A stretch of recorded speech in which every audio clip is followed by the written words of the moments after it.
Hello students हम class 9 का ही chapter 1 का जो लास्ट वीडियो में भी हमारा कंटिन्यू था कि हम किसी फ्रैक्शन को पी अपॉन क्यू फॉर्म को डेसिमल फॉर्म में लेके आएंगे। उसके बाद डेसिमल एक्सपेंशन का टाइप बताएंगे कि कौन सा किस टाइप का डेसिमल एक्सपेंशन है, तो वही करते हैं। अब हमारे पास क्वेश्चन है 36/100। अब हमने देखो इसका स्ट्रेट फॉरवर्ड वैसे तो हमको पता है, लेकिन we need to divide it and show it, right. तो इसीलिए डायरेक्टली इसको मत करना। तो इसको सबसे पहले तो डिवाइड करते हैं, 36 को अंदर लिखेंगे और 100 को बाहर लिखेंगे। जैसा कि मैंने पिछली वीडियोस में भी बताया था कि अगर डिवाइड नहीं होता है, उसके टेबल में नहीं आता है, तो हमको हमेशा 0 से ही स्टार्ट करना है। तो इट इज़ 36। अब यहाँ पर हम डेसिमल लगाएंगे तो इट बिकम्स 360, राइट। यहाँ पर डेसिमल लगाया तो यहाँ पर हम 0 ले सकते हैं। तो अब हमारा क्या होगा, 100 3 300, ठीक है। तो यहाँ पर हमारा जो रिमाइंडर है इट इज़ 60 और यहाँ पर 3 आ गया है। तो अब हमको एक 0 चाहिए, और तो एक 0 हम ऐसे ही एक देखिए, फर्स्ट टाइम जब आपने आपकी कोशेंट में डेसिमल नहीं है, तो जब हम यहाँ पर डेसिमल लगाते हैं we take 1 0, we can take 1 0 by putting the decimal.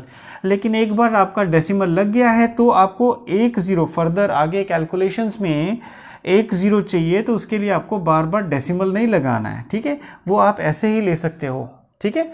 और अगर 2 zeros आपको चाहिए तो यू डोंट पुट डेसिमल है, यू पुट 0 है। तो हम यहाँ पर एक 0 और ले सकते हैं, ओके।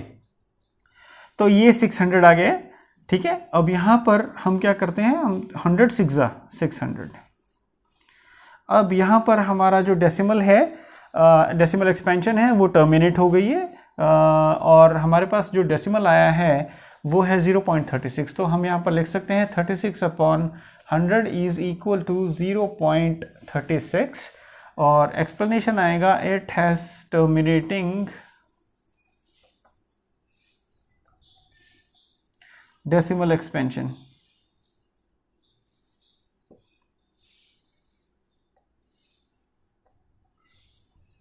ठीक है, मेरे ख्याल से अब टर्मिनेटिंग डेसिमल एक्सपेंशन वाला तो हमको क्लियर हो गया है। इसके बाद हम एक और एग्जांपल लेते हैं, ठीक है। वो नॉन टर्मिनेटिंग की लेंगे। लेट अस डू 1/11, ठीक है। अब यहाँ पर 1 अंदर जाएगा और 11 से हम डिवाइड करेंगे, यानी डिविडेंड जो होगा वो 1 होगा और डिवाइजर जो होगा वो 11 होगा। Okay, now it is not coming in the table of 11, so we need to put 0 here. Again this thing 1 आ गया। अब यहाँ पर हम डेसिमल लगाएंगे क्योंकि ये लेना है हमें, ठीक है। अब यहाँ ये 10 भी इसके टेबल में नहीं आता है। अब हमको एक 0 और चाहिए, तो what we need to do, we need to put 0 here। तो यहाँ पर हम एक 0 और ले सकते हैं, ठीक है। तो इसके बाद क्या करेंगे, इसके बाद देखिए, इसके बाद वी नीड टू ये 100 आ जाएगा आपका, ठीक है। 100 के बाद 9 इट इज़ 99, ठीक है। 1 बचा। अब आप क्या करोगे, अब आपको फिर यहाँ पर देखिए एक 0 तो आप ऐसे ही ले सकते हो, ठीक है। लेकिन ये अभी भी नहीं हो रहा है, तो 0 10 आ जाएगा।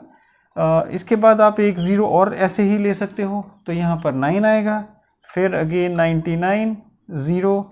तो ये ऐसे ही कंटिन्यू होता रहता है, ठीक है। तो देखिए अब हम इस कंक्लूजन पे पहुंचे हैं कि 1, देखिए ये this is here, this is repeating. तो 1/11 इज इक्वल टू 0.090909 कंटिन्यूस। तो इसका मतलब है 1/11 इज इक्वल टू 0.09। इसके ऊपर बार लग जाएगी क्योंकि ये रिपीटिंग है बार बार।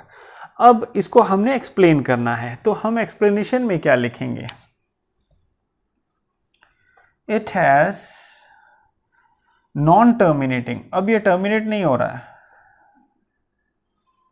ठीक है, ये फिनिश अप नहीं हो रहा है। Non terminating and repeating decimal expansion.